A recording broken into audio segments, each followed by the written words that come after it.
Jai Gurudev. Jai Masters. As you become clearer in life, you realize that spiritual growth and personal growth are exactly the same thing. They're just looking at two sides of the same coin. Why is that? Spiritual growth is supposed to be about God, and personal growth is supposed to be about making something good of yourself, cleaning out yourself, raising yourself. I would prefer that nobody knew anything about God, that they only knew about cleansing themselves. Because if you're not there yet, God's just going to be a concept to you, a belief, which is of no use, nothing. If you work with yourself to raise yourself, you will come into a state where you will understand what they meant by the word God. You don't have to use the word God. Use any word you want. It's just describing a state of being. So what does it mean to grow personally? It means to notice that you have issues inside yourself. You think you have issues outside. No, you have issues inside. There are fears, insecurities, desires, needs, wants, self-consciousness, embarrassment, guilt. These are all words that describe things going on inside ourselves. Guilt is not something outside, it's something inside. Need is not something outside, it's something inside. Yes, you're guilty about something. Yes, you need something, or you think you do, but the actual experience is inside of you. Those experiences, these terrible things I just talked about, that's how you go to God. Those are your pathway. You cannot ignore those. You cannot run away from those. They are literally the roadmap of achieving spiritual states. But people don't want to do that. They want to say, well, but those things are not spiritual. Guilt is not spiritual. Insecurity is not spiritual. Embarrassment is not spiritual. So how in the world can they be the roadmap to spirituality? Because they are what is in the way of spirituality. And since they are what is in the way, they're what you must deal with. They are the obstacles you must remove. Well, if I remove the obstacles, how do I become spiritual? Wrong. If you remove the obstacles, you are spiritual. There's nothing else to do. Period. Nothing. All right? If you have a river or a stream in which there's rapids and there's spray and there's currents and eddies, and you look at it carefully and you say, well, upstream it's calm, flowing nicely, but here, oh my God, it's a complete mess. It's rapids and eddies and sprays and all kinds of things. If you look, what you're going to see is that there are rocks, there are obstacles, blockages in that stream, that when this water flow is coming down, they're hitting those things, and they are then creating currents, creating disturbance. So if you ask me, what should I do if I want to get rid of the disturbance, and I tell you, take the rocks out, and you say to me, well, I understand I could take the rocks out, but then what do I do to get rid of the disturbance? That's what I just told you. You take that stuff out of there, there's nothing else to do, period. You take those rocks out, it becomes absolutely still and beautiful and a beautiful flow.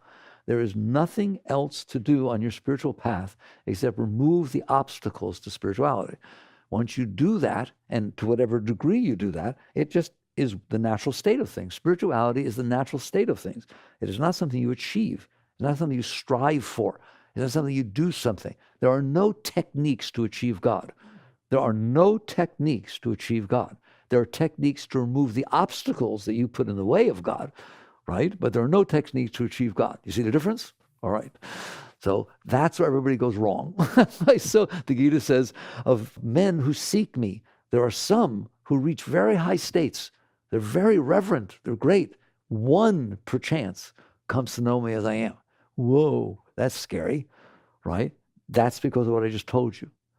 You do all the tapasya and renunciations and everything you want to do, and all you did was become somebody who people respect because you did all these fire ceremonies and tapasyas and did mantras for 67 years, and so without breathing, everything, anything you want.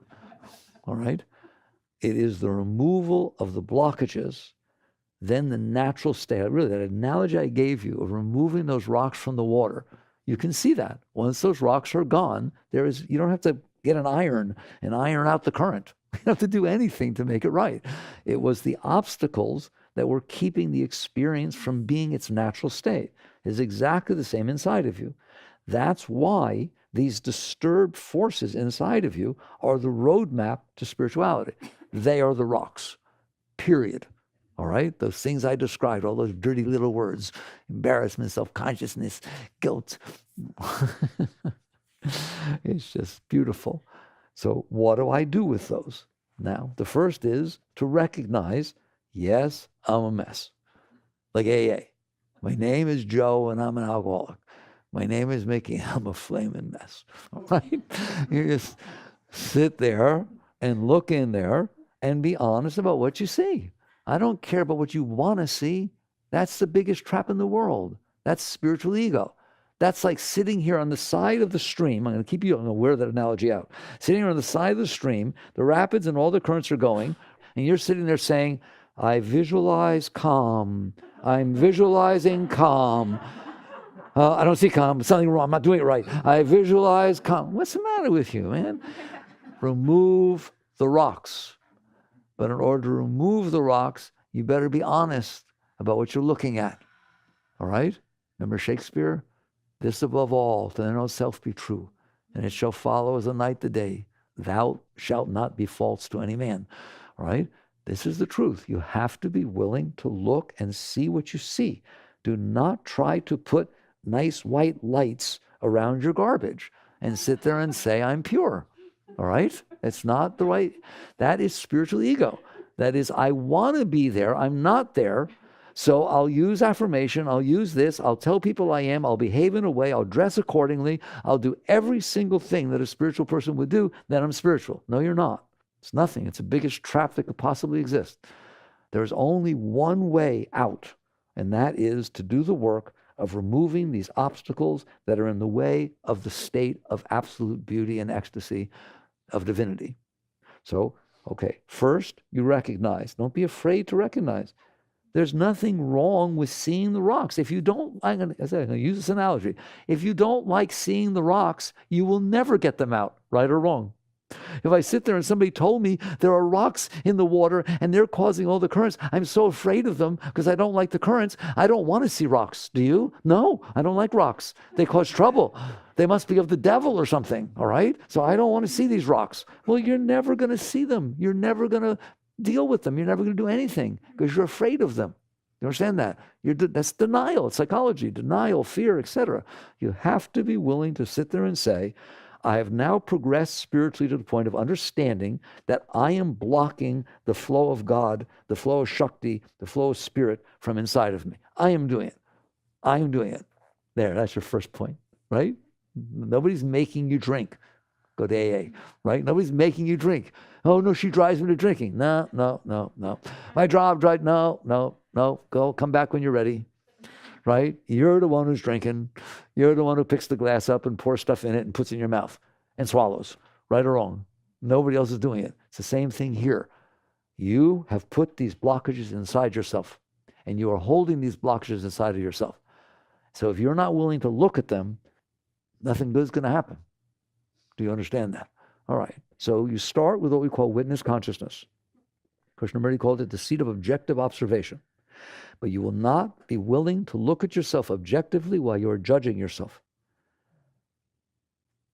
Do you understand? And what that means is, I don't want to see what I'm looking at. That's what judging does. You have to be excited. I remember when I first got to the point that instead of thinking that stuff inside of me that was causing all this trouble was what I don't want, it's terrible, it's keeping me from God, I try to meditate above it, I do anything I can to get rid of it. And then I realized, no, this is what's keeping me from God. Therefore, if I see something, it's exciting. You have to change your entire attitude about yourself. The worse it is inside, the better. The more trouble it causes, oh my God, I got myself a big fish. All right? You have to feel that I am willing to deal with this stuff. I am willing to look at this stuff, not get in it. Well, that's the whole thing. Psychology goes the wrong way. They get you started, right? But we're going to see the difference between spirituality and psychology as we go through this. So first, you have to be awake. If you are not awake, what does that mean, I'm not awake? We talk about it spiritually, right? They're awake. Not enlightened, just awake. What does it mean? It means that normally The stuff that's going on inside is so overwhelming, it is so strong. Not only do you not want to look at it and you can't deal with it, but you are lost in it. You're in the rapids drowning. Well, you can't very well be outside looking at the rocks. You're trying to survive. You're trying to keep your head above the water, aren't you? Right? You're trying to take a breath, trying to everyone not go down 3 times. That's where a normal human being is they are in the fear of drowning. So they're not looking at what's causing it. They're just trying to keep their head above the water. Can you relate to that? All right. The worse our times are, the more we're like that. You have to be able to get out of the water, which is, again, witness consciousness. Your consciousness has extricated itself from being in it. It didn't get rid of it yet, but it can watch it. It can see it. All right, and how do you do that? Meditation.